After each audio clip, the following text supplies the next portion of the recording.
Okay, good morning, everyone. This is Corinne Lafont, your favorite radio host, broadcasting from Trinidad and Tobago, can't leave out the Tobago, for Between the Lines radio show. We're live here on Zoom, but I'm going to be sharing this on Facebook, on YouTube as well, and as well as my website. And I have today with me Richard Maddox. I'm going to share a little bit about Richard with you.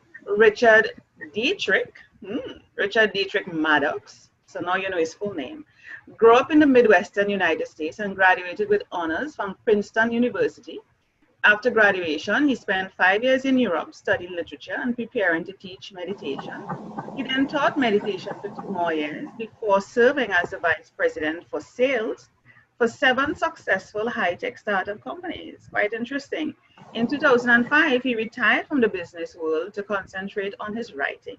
He is the author of the double international Amazon best-selling Enlightenment novels, Remembering Eternity and The Whisper of a Saint, both of which have been highly acclaimed by readers. I want us to welcome Richard. He likes to be called Richard. I want us to welcome Richard on Between the Lines. Hi, Richard. How are you? Hi, Corinne. How are you? Very well, thank you. I'm fabulous. You're very comfortable in your bedroom, I see.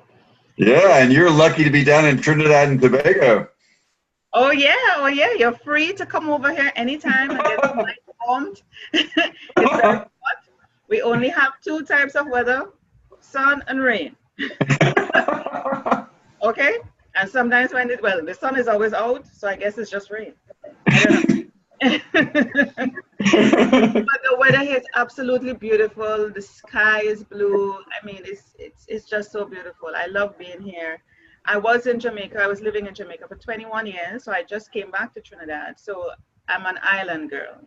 Yeah? Nice. Yeah, great. So tell us a bit about you, Richard. You have a diversified type of life, coming from Princeton to a sort of enlightenment, spiritual enlightenment, and focusing on your writing, and then being VP of high-tech companies. Tell us the transition. I mean, that seems a bit off for some persons listening to that. Tell us a bit about that. Yeah, Corinne, basically, the idea that I'd like to get across to your listeners is what I'm writing about is how we can become permanently happy in life. So I think all of us as children have those experiences where we're just completely at peace, completely joyful. We have no thoughts of tomorrow or yesterday. We're just living in the moment. And we're just in paradise. And what fascinated me as a child, as I think it does many of your listeners, is what if we could hold on to that? What if that never went away? And that idea stayed with me all through my life. So as I studied in college, I studied various fields of study that related to philosophy, religion, psychology, and so on, trying to figure out if academia could show us how to get back to that paradise. And then what I discovered was meditation, and I got involved with an enlightened saint and spent time with him and discovered that really the way to permanent happiness is on the inside. It's not on things that we buy, relationships that we have, places that we go, things that we do. All those things can change and disappear and be taken away from us. But inside is a permanent reservoir of permanent happiness. And that's what we need to tap into. I want to touch on that. Sorry for cutting you, but I want to touch on that. And you made me smile because, I mean, returning to Trinidad, I've been looking at the kids in the area. When I was living in Kingston, there wasn't a lot of little kids around. And I was walking on the street the other day and I heard this little child singing to the top of her voice. She's walking on the road and she's just singing, a spiritual song, which I related to, and I started singing. It just moved me to start singing as well. And I said, what innocence, what beauty. I don't even know her age. I don't think she's even 8 yet. But she just gave off this innocence and beauty. She doesn't care about who is listening, if she sounded good, what people think. She's just singing to the top of her voice. And the fact that she moved me, she doesn't even know. I was like, wow, what beauty comes in childhood, what happiness, what innocence. And when you mentioned that, I too, it came to me, how can we continue that in our adulthood? And at what point, the question is, at what point, besides how can we continue it, at what point did we lose that? And why did we lose it? That's a question that we should all ask ourselves. Because at some point, something came in that continuum and started to influence our thoughts that don't be that happy, don't be that innocent. Yeah, and that's exactly right, Corrine, and that's what my books are all about. And they explain what happened. They answer those questions you posed. Basically, what happens is that innocence is trained by society to believe that it's no longer the deep joy of the reservoir within. But what it is a limited persona. It's a Corrine or it's a Richard Maddox. And it's an ego, and it has yesterday and tomorrow, and it has people looking at it and judging it, and it's judging other people. And so we begin to believe in this illusion of a separate identity instead of being at one with our environment, nature, our other people around us, and so on. So what my books explore in a fictional format to hopefully entertain the reader as they get these lessons across is, how do we get back to that place that you were just describing, that little girl singing down the road? How do we recover that innocence? And it's actually very simple if we turn inwards, and I believe in meditation, people can use prayer, different techniques. But if we become silent, Corrine, and settle down into our basic essence inside, what we'll find is that there is an infinite silence, a place of perfect bliss and peace and contentment within us, which never goes away. And that really is what we are. Yeah, but hear what, Richard? I have realized, because I do a lot of meditation and I cannot take noise. And just by that, people get upset with me because I cannot deal with the noise. I like silence because I need to tap into that reservoir. I need to tap into that source. Call it God, call it inner voice, call it whatever. I need to tap into that and hear and get direction. And I'm saying, why does it bother you? And I've come to the conclusion that there are some people that can't deal with themselves, Richard. I mean, that's just my take on it. Because when there is silence, you start hearing things. Your mind starts wandering like the little child that can create things, that can come up and do all sorts of things and believe they could fly. And believe they can be superhuman. You know, they can do whatever. Nobody could stop them. I can be whatever I want to be. And so you start hearing things and visions start coming to you, and the past and thoughts and all sort of things start coming to you. And some people just cannot deal with that. Call it the truth, call it destiny, call it, I don't know. But I just feel that some people can't deal with themselves, that they have to drown out those thoughts, those visions, those ideas, those whatever, because it's hard to deal with. So they play noise. The TV is going, the radio is going, conversations all over, you know, and they just cannot sit in silence for a few minutes, even for the day, even for weeks. They cannot be in silence. Explain to me, am I right in my thinking? Is that something that you have discovered on your journey? Tell me. Yeah, the reason that we're on Earth as human beings is to find and establish that permanent, pure consciousness. So that is what everybody's headed to, Corrine. But you're right, at various stages of development, people have such strong fears that they do not want to turn inward to find it. So you'll find people along the continuum, all the way from totally denying it, you know, an alcoholic or a drug addict, to really searching for it like a deep seeker, and then people all the way in the middle. But what my books are trying to get across to people, and what I'm having in all humility some success with, is readers are telling me it's tuning them back into that important stuff, Corrine. It's turning them inward. It's helping them get through divorces. It's helping them, get through problems with children and so on. Because if you do turn inward to this silence, you're right that the thoughts will come and the noise in the mind. But gradually, it's like dipping a cloth in dye and then drying it out in the sunshine. A little bit fades every time, but a little bit stays. And the more you dip into that deep reservoir of happiness and joy, the more when you come out into your daily life, you carry that over. So you'll find your health gets better, your mental clarity improves, your relationships with others improve. Every aspect of life gets better as you continue to do this. You mentioned, and you mentioned it again, going inward. People think happiness is something outside of them. And I remember seeing something some years ago, and it always stayed with me. Something about where do you find happiness, and where God placed it, in the deep ocean, in the wherever. He put it in a place where you can't find it. It's because it's like he knows that you're going to be seeking it everywhere else except the one place where it should be. And it is so easy. It is so easy. It's inside. We're going to look everywhere else except right in here.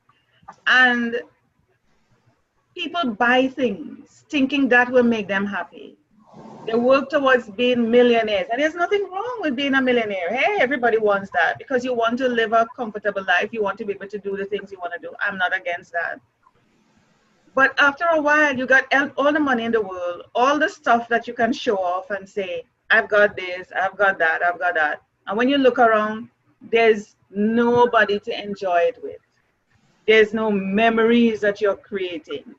Those things that you buy, you collect, give you temporary satisfaction, but it goes away.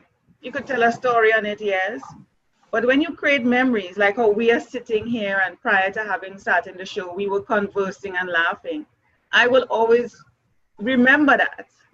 I will always remember that. And I believe in creating memories, because happiness gives off those memories, and those memories give off happiness. I want you to tell me why some people feel that they have to look outside for happiness, happiness in somebody else, happiness in their job, happiness in the car that they so worship, happiness, what? Why are they looking so much outside? Are they afraid, like you say, to look inside for what is right in here? Yeah, society teaches us that there's separation, that there's us and then there's something else, and that we should go get that something else, be it a person for a relationship, money, possessions, whatever. But if you think about it, we talked about those happy experiences of that girl that you saw singing. If we all think back to the moments that we had greatest bliss, it was in nature. It was when you first held your child. It was when you looked at your lover's eyes. It was when you were that girl singing the song. It was not a car or a ring or a house.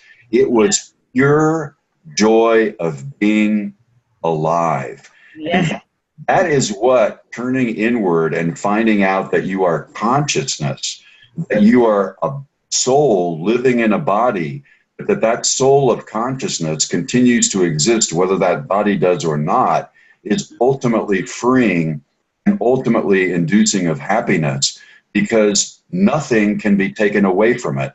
The one thing that Corrine and your listeners know about themselves is that I exist. That can never be questioned. You know that you are. Nobody can take that away from you. And what that I is that consciousness. Because think about it, your body was an infant, then it was a teenager, then it was a young woman, then it will be an older woman, right? The body's never the same, but you're the same. The mind's never the same, but you're the same. What is that same thing that's Corrine, or is that the listener? That is that consciousness that we turn into when we turn inward. So what my books try to lead the reader to is an experience of being in that deep bliss. And if they are successful, they will actually have moments while they're reading the book when they become that little girl singing again, where for a moment, the language takes them so deep that they forget the problems, forget the arguments, forget the money, the bills, and suddenly they're just on that road singing again. And that's the goal of my work.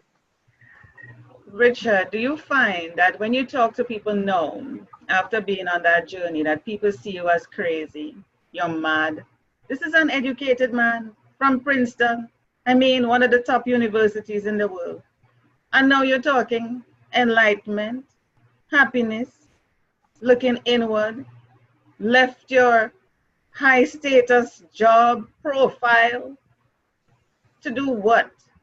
Talk about enlightenment. Do people look at you differently, watch you differently? Have you lost friends, family members, neighbors who think you're freaky?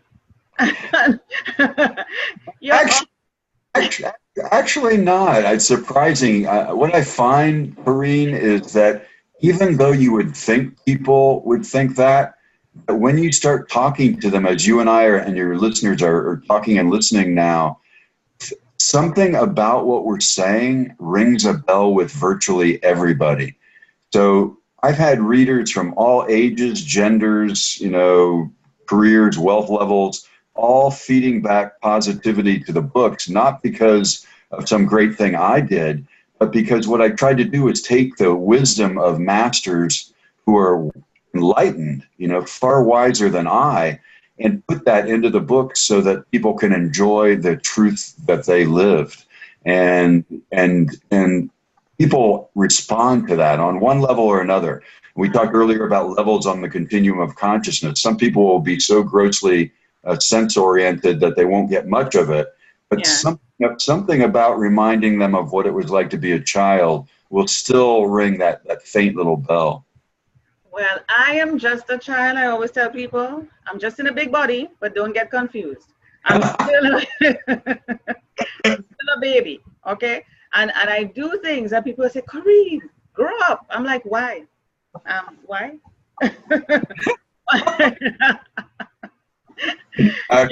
You're an adult. Behave like one. I'm like, why?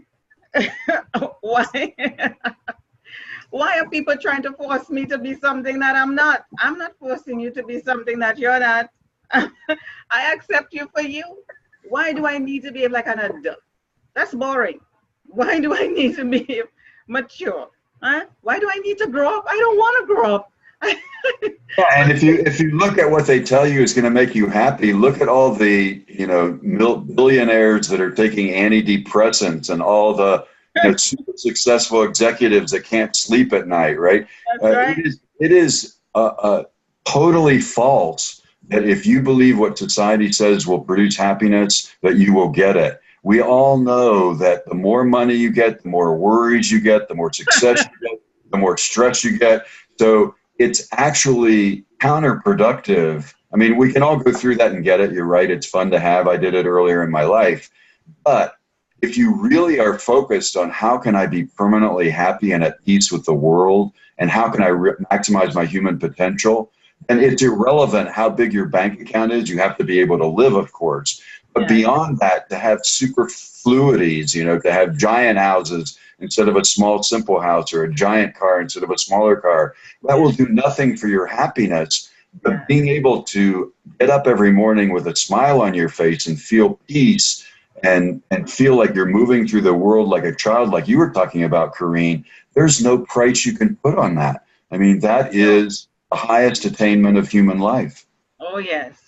There's no price you can put on it. And I remember that you said you've always had that burning question in your mind about how can we continue that childlike throughout our adulthood. But was there something, most of the times something have to jolt us in order for us to make a switch, to change? Was there something in your earlier life that jolt you to have that question come to you, for you to make a change and say, no, I'm going to seek this instead?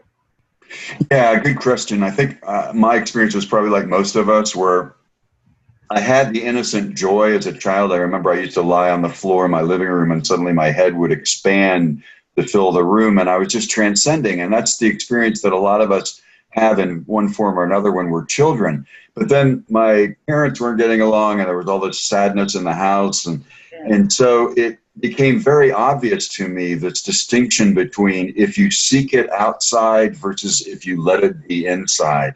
And then society tried to confuse me, so it became you got to go be successful and you got to be the winner of everything and all that. And I tried that game, but I found that it did not satisfy. So I never forgot that big head experience of lying on the floor. And I just, when you have that experience, and you've had it, Corrine, and your listeners have had it at one time or another, there is nothing you would trade for it. So when you're meditating and you transcend, and you're in such bliss that your face cannot smile wide enough, right?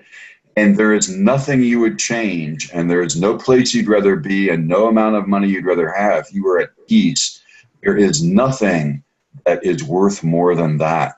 And so that's why my mission in this latter part of my life is to try to inspire others to find that, because I want everyone to be able to find what our masters, the enlightened beings, have found, which is just permanent joy. It's possible. I mean, society tells us that's not possible, but it tells us that because it predicates the idea on externals, as you were talking about. They can fire you from the job. They can lose your money in the stock market. All these, a lover can leave you. Everything can go away, right, if it's outside of yourself. They can't take away your own inner soul, your own inner consciousness. That is always with you. They could put you in a jail. You could still close your eyes and meditate and be in bliss. So you become free of external constraint and able to enjoy just what you are naturally. What about those persons who would like to achieve that? They're hearing that voice. Something is gnawing that at them throughout their life. This thing is bothering me. I want to achieve this state. I want this. And then there are influences from the outside that will be saying to them, are you crazy? If you do that, how would your friends think about you, your family? Where you think you're going with that thought, that idea? Stop it and get back into what you should be. You know, this, just like what you were saying, the society has deemed you to be this, so you have to fit into that box and not be anything else. Those persons that are having that sort of conflict within themselves, what would you suggest to them to help them to deal with those voices, you know, the one on the left, the one on the right? How do you help them to deal with that inner conflict of what really to follow? Yeah, great question. And that's where the meditation comes in, because if you meditate regularly, and it has to be regular, you have to set up a routine and build it into your life. I suggest morning and evening, 20 minutes twice a day. If you do that, Corrine, what's going to happen is, we talked earlier about every aspect of life improving.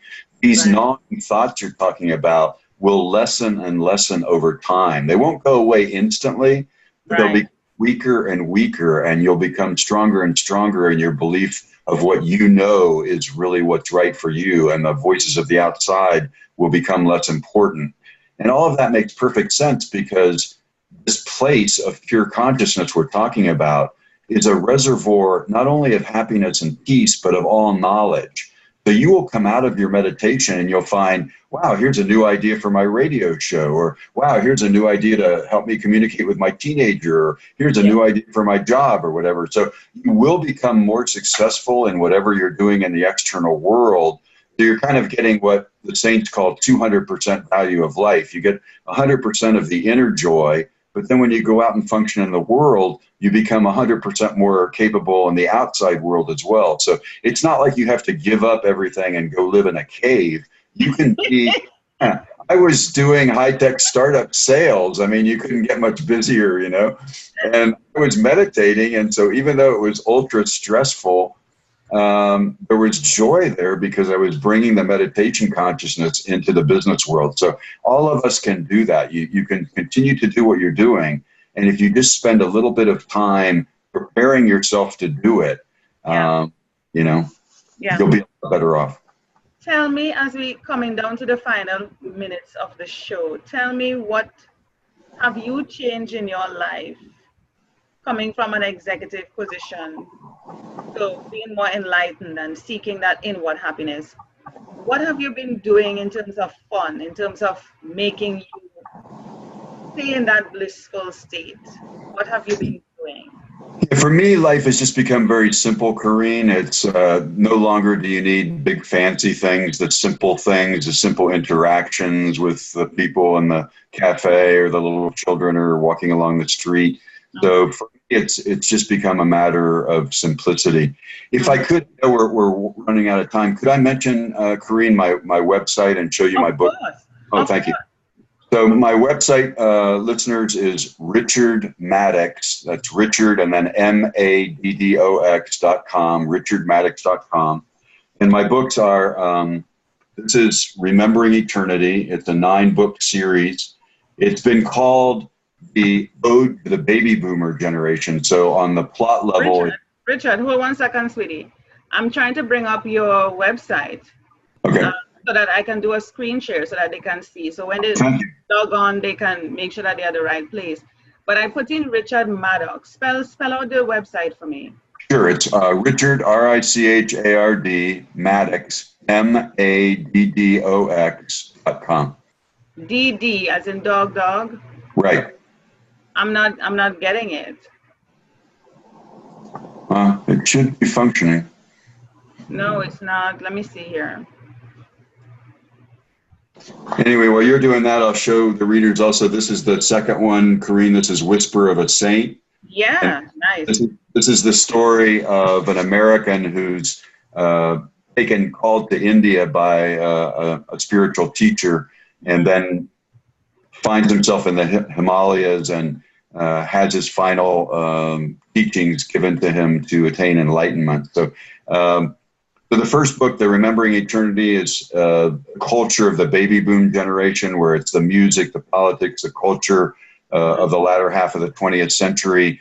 But woven into that is the hero's seeking of that permanent happiness. And then The Whisper of a Saint is just the story of the one individual seeker who goes to India.